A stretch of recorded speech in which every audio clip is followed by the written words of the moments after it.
So basically, back in like in around 2008, 2007, there was just a lot of discontent with what was going on in Washington D.C., or at least the way it was perceived by the average citizen. Like, oh, like Mr. Smith goes to Washington style, all politicians are corrupt, and like draining the swamp sort of like mentality was. I don't know, it was the George Bush years, remember? Like, moms were, like, camping out at the end of his driveway because their sons were getting sent off to war and stuff. It was, like, this, like, weird time we were living in, and we were like, yeah, Bush is Hitler, and, like, there's a lot of rhetoric that was ringing similar with different names on it nowadays. So it was just like, what the heck? We're just circling cycles. Let's do something different. So anyways, people were just had this energy like they wanted something different.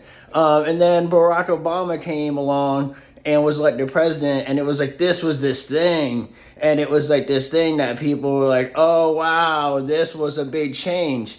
And on the surface it was. And it did this wonderful thing where it empowered through like example for the world to see that anybody could ascend to the highest position in the United States of America, or I mean, at the very least, any man could, which is definitely progress and a thing moving in the right direction and a large confirmation of it. Anyways, so that seemed to be a theme, but then it turned out like policy-wise and execution, it was still more of this obstructionist two-party system blocking anything from really getting done.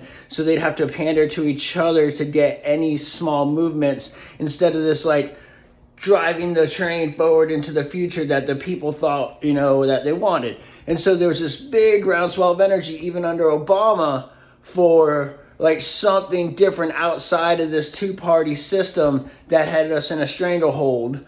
And it manifested, if you remember, when you saw like Bernie Sanders' face with like the Misfits print and the skull, or like and it was like this grassroots thing on like the left side, but on the right side with like the Tea Party, which again we're to circle back because the Tea Party was when Fox News broadcast this idea that somebody had to have this meetup. And even though it would have been if like I put a flyer up in my coffee shop and said coffee party, come meet up for this thing, the people in my area would have known about it, and it would have had like 2, 7, 12, 15, 20. It could have grown organically. But like at the way the Tea Party did it, the very first one, it was like, hey, on Fox News, which is a multi-billion-dollar conglomerate that broadcasts worldwide, it was like, on this day, these people are getting together and they're having this Tea Party thing. It's going to be crazy. I wonder what will happen.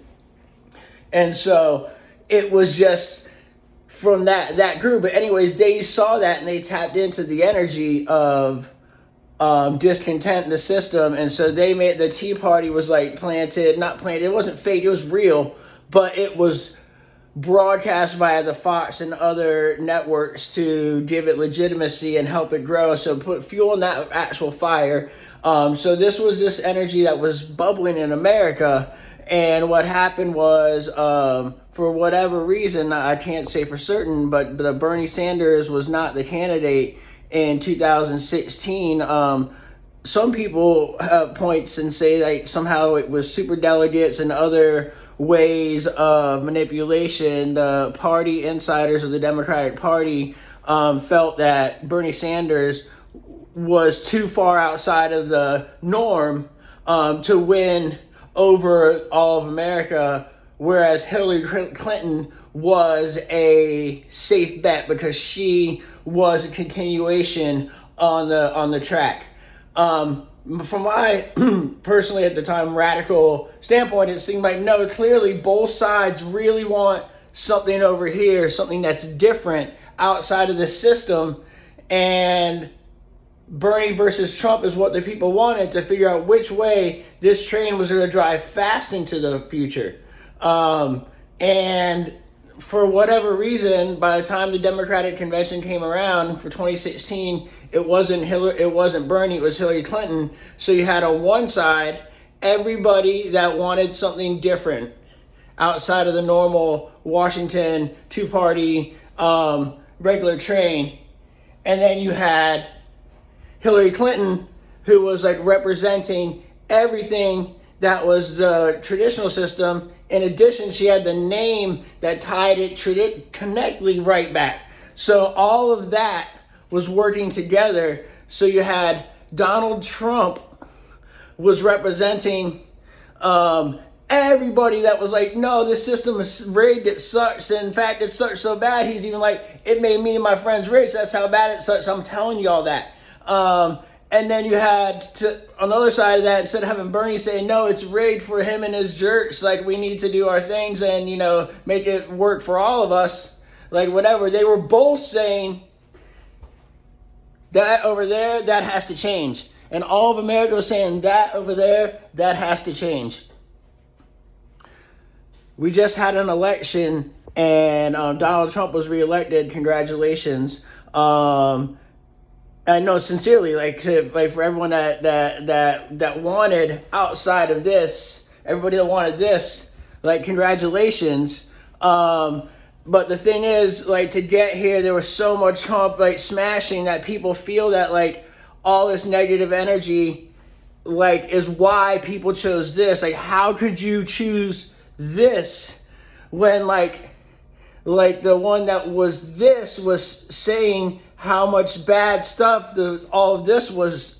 And I know that sounds like hard to follow, but if you can follow that, you understand that like in this election cycle, it wasn't like necessarily the economy, and it wasn't necessarily gender or race or any of those things.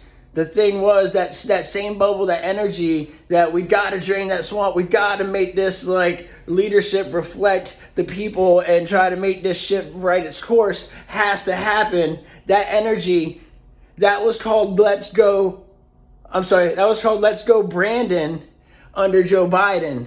And when Kamala Harris was the nominee, instead of any other person in the world, that's the only person that Let's Go Brandon energy transfers onto directly. And so without, you know, having another candidate like defeat that and then defeat whatever the other side is, it was acquiescing and ceding the entire territory of we got to change this system to Donald Trump and the Republicans. So now what we got to do is work together with everybody to make it awesome. And that's the people who are in charge. It's the people who want to work to get in charge. That are the people that are working to change what being in charge means. That means, like, again, like it's rad America, and it always has been, and it always will be as long as we have a chance to wake up today and make it so. So that's what I'm feeling like. I feel like it was definitely since 2009 bubbling up. And if you want to have a different outcome, then you need to be putting forth candidates that understand that divide and are on the right side of history.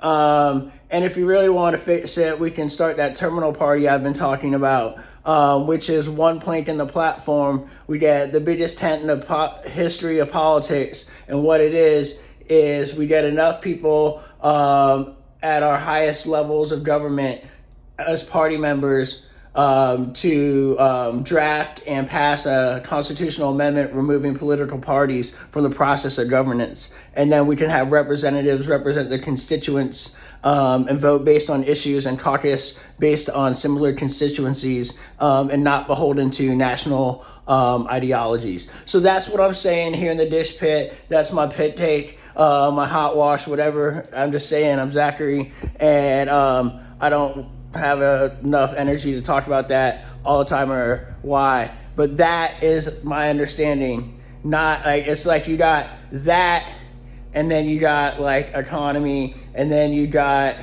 probably like religion and stuff, and then you got like race and gender. My understanding of the scale on the high and the wows, or the wow and the why and the hows of what was fueling people's decision-making process this election cycle and those for the past decade or so. What we're going to do for the future, we'll see. That's on y'all.